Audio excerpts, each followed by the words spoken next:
Hello, welcome back to my entrepreneurship series. In here, we're going to be discussing what are some of the financial realities that you need to consider as you decide whether or not entrepreneurship as a second money generation vehicle in your life is for you or not.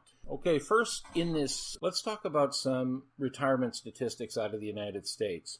In the USA today, the average monthly retirement income for a person from all sources is basically sitting at about $2,146 per month. The Social Security maximum for a person after retirement, they will receive about $1,294 per month. And for poor Americans, this is in effect about 84% of their total monthly income after age 65.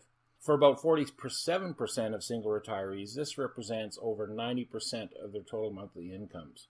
Another statistic that I thought very interesting was that 36% or so of retirees have saved less than $1,000 for retirement by age 65.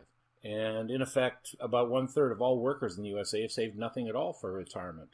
The average cost for a U.S. retiree for healthcare during the retirement years is about $220,000. So that's basically, if you're looking at the 10 to 15 or 20 years that you have left once you do hit retirement, you're going to spend close to $250,000 just on hospital bills, medications, etc.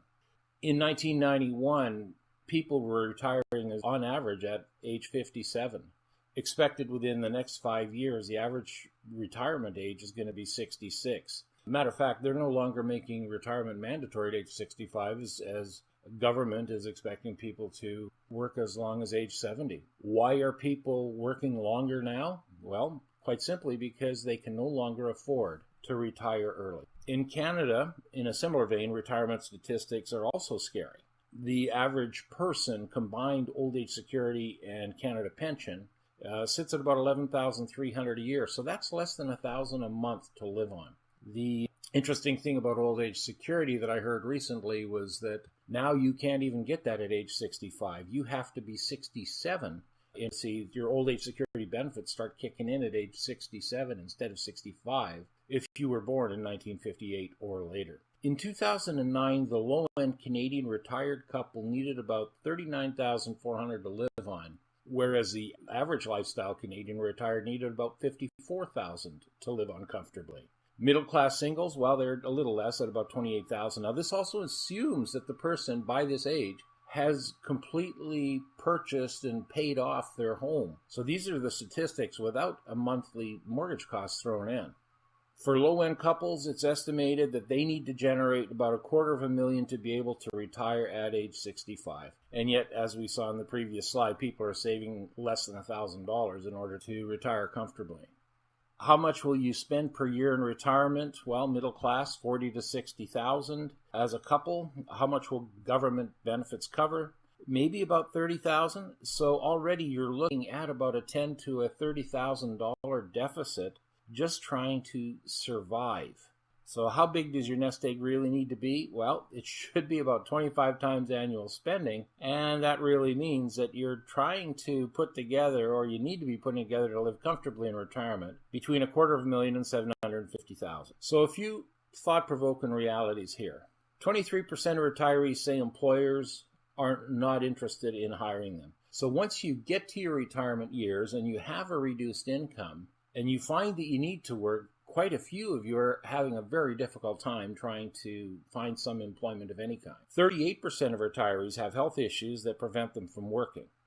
12% can't work because they're taking care of another family member or spouse who is having health issues. Over 30% of retiree health costs are not publicly funded, and so you're having to somehow foot the bill yourself. Also, one should never forget inflation, which is eating away at those retirement funds. So if you stashed your money prior to retirement, every year it is costing you more and more to live, with inflation basically chewing into whatever working capital you had put together. In a Bank of Montreal recent survey, 59% of retirees respondents say that they need to work in retirement to supplement their incomes just to survive. So, some questions to ponder. Have you put away any funds for retirement yet? Is it enough? Will your present job ensure you a comfortable retirement? Is your job secure till retirement, and do you want to stay in it?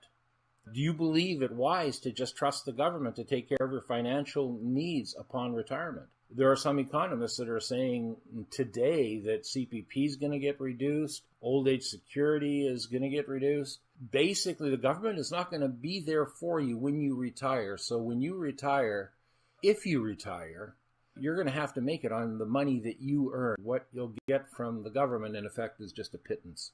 So do you believe you have to do something in addition to your job or instead of your job in order to be safe financially when you retire? Well, if any of these questions concern you, then finish this course and then consider undertaking some form of entrepreneurial activity to help prepare yourself better financially for your retirement years. That's all for this lecture. Bye for now.